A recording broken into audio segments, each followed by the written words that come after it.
Association, Professor Michael Alred from Australia. And I sincerely hope, and of course we'll be interacting with you again close to the event, and help us propagate information on oral health and systemic health. In countries, we are not proud to say that leading in cancer epidemic, and this is because of the habits.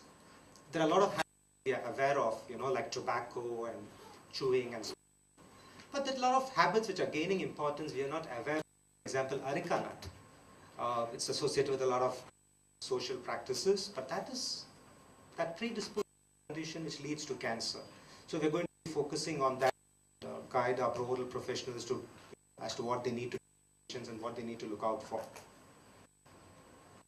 What I emphasized on, a lot of oral diseases in the oral cavity diseases reflect what is happening in the body. I'm sure express are aware that heart disease, diabetes, even pregnancy, certain aspects of pregnancy are influenced by oral health, by which I mean they affect oral health, and bad oral hygiene can make your heart disease worse, gums worse, and prevent the doctor from controlling the sugar levels in patient very efficiently and things. Then you have forensics. Now, which is gaining a lot of importance, sadly so, because you heard of the mass disasters, the airplane crashes, things and things which we are all not very proud of, but it can contribute to identifying people. There are a lot of features, and in fact, from this year onwards, the forensic is going to be a part of the dental curriculum for dental students, and so we are going to be focusing on that. We have leading experts coming to us about that. And last but not the least, there are a lot of students who say that I want to go into research, and research is really becoming popular, as our founder Abdul Kalam used to say, and a lot of youngsters have taken up research. So we have people from ICMR, the Indian Council of Medical Research, the National NABL, which accredits various labs, going to come and talk to the budding pathologists, tell them what the options in research are, particularly on stem cells. Because as you are aware, the tooth is a source of stem cells. Now the stem cells are taken from bone, fat, but the cells within the tooth, extract the tooth, you can remove that, generate cells, heart cells, bone cells, so many things which are very expensive. And we as dental professionals can help medical professionals and the researchers in the stem cells. Fine, all this is going to translate into good practice for dentists, and patients are going to benefit. But what about the public? We decided that we are going to create an awareness program, and Roma to briefly describe to you about how we have recommended schools to disseminate the knowledge of oral health and how important it is. Aided schools, matriculation syllabus, CBSE syllabus, and then staff are delivered and they are trained to make a presentation to these students, focusing on importance of oral hygiene and the habits. Because you catch these children, I'm sure the purpose of a conference of the effects of the habit can definitely be targeted in this age group. To encourage the children to participate in this program, we've announced an essay competition. We're having 3 entries coming from school. If a particular child is not comfortable with English, I've given them an option of doing it in the vernacular language, and they can submit 3 entries.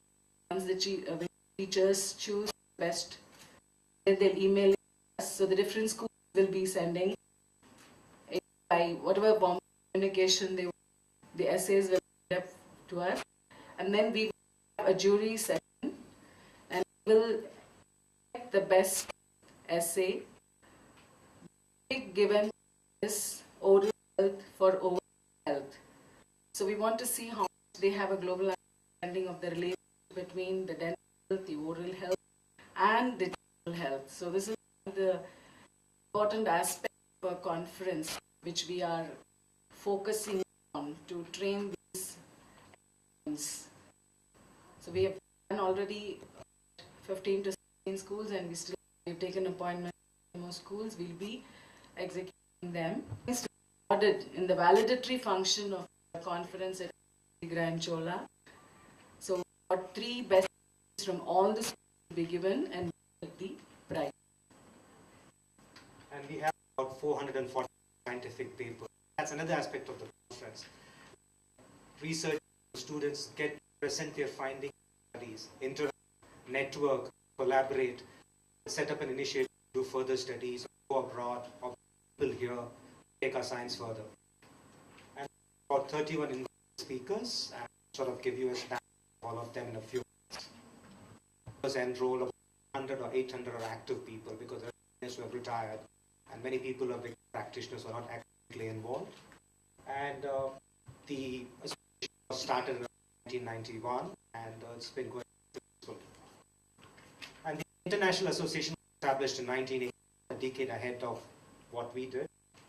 And only a limited pathology, about 540. Another exciting thing, throughout the globe, if you see, there are 540 oral pathologists, excluding India. In India alone, we have over 1,000 people practicing. We have huge advantage in numbers. But sadly, it's true because we have more disease also in our country. That's sort of even. We have a lot of speakers from different parts of the country, people from Indian Institute of Science, Indian Institute of Statistics, from Memorial Hospital, the private sector, private labs, researchers, and heads of institutions. We have international speakers, and I think they have given a list in the handout, or you can get it from us. Deans of university cure the 10 to 15%, very, very less, for a disease easily diagnosed. So this is the public should look into the mouth, and that's what Ruma was talking about regarding our oral program. It's not brushing your teeth in 2035. India is going to have a major problem with cancer if it's not corrected, if you go the same pattern, and if you're not going.